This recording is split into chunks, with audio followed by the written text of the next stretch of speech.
Hey there, you little Christmas season chicken nuggets. It's me, Carl. Welcome to Grow TV. Welcome to Grow TV. Hosted by Carl. Where we have fun with our friends, talk about Jesus, and go over everything the Bible has to offer. Now once again, welcome to Grow TV. Hey there, kiddos. Merry Christmas. You just caught me in the middle of something very important. Writing my Christmas list.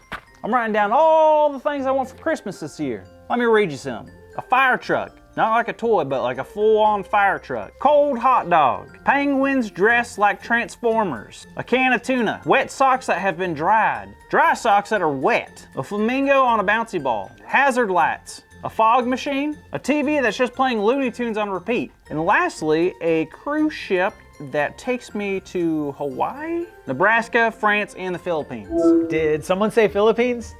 Well, obviously it was me. I'm the only one here.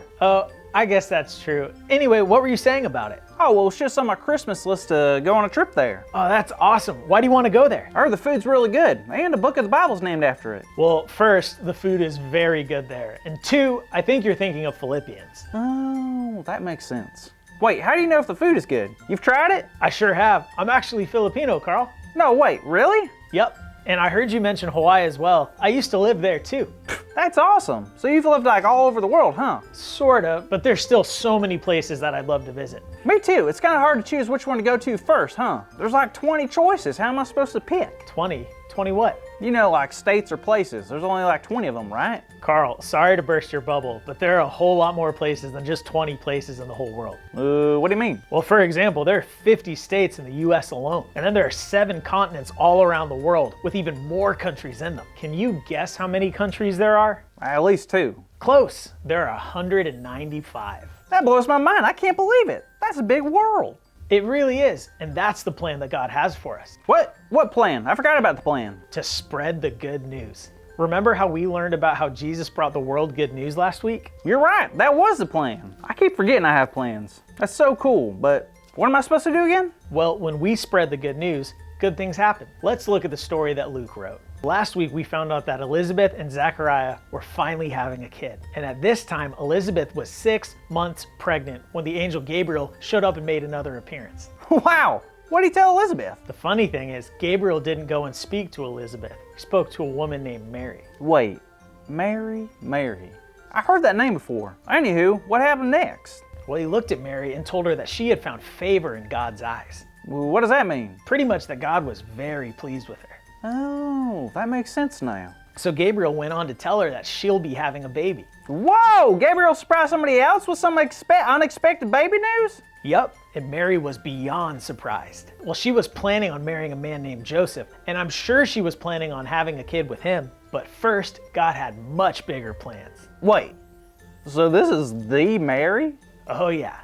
Wait, so the Mary, the mother of Jesus Mary? It sure was. Isn't that amazing? This was the beginning of something truly extraordinary. I guess so.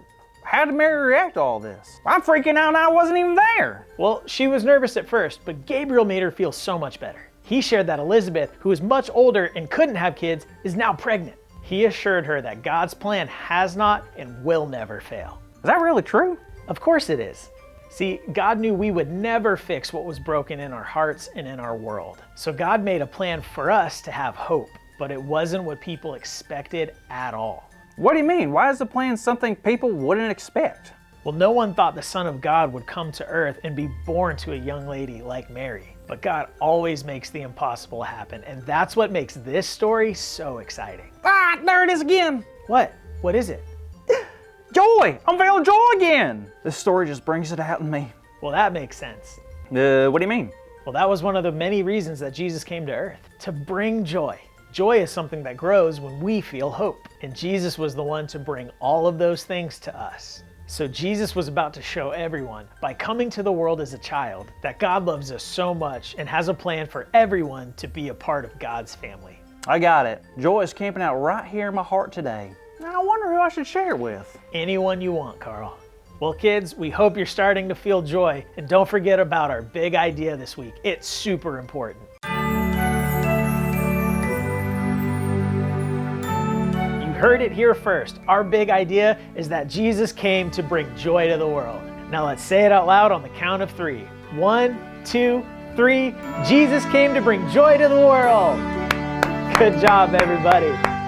Great job, kids. Now, thank you so much for watching. And always remember that the whole reason for this Christmas season is all because of Jesus. And we can't wait to talk about it more next week. See you later. Thank you for watching, and tune in next week for a new episode of